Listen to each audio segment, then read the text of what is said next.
कराची में Sindh social forum के मरकजी चेयरमैन अब्दुर्रहमान शेख सां ओताक होटल ते सकाफती प्रोग्राम दौरान सिंध सोशल फोरम सोबुदेरो जी टीम के अगवान जवान महबूब अली सैतो जी मुलाकात थी। गिजरिया मोके ओताक होटल ते सिंधी ऐं उर्दू टीवी ड्रामनि जे मशहूर अदाकारा मैडम महमूदा लाखो मैडम सोड़ी फारस ऐं ॿियनि शिरकत कई।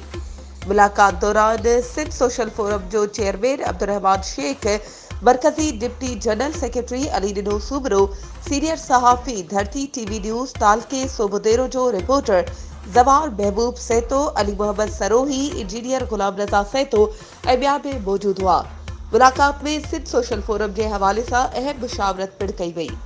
वधीक ख़बरों ऐं अपडेट्स जे लाइ असांजे चैनल के सब्सक्राइब कयो ऐं हाँ, बेल आइकन के प्रेस करण न विसारजो त जीअं असांजी हर नई अचण वारी वीडियो तव्हां ताईं पहुची सघे।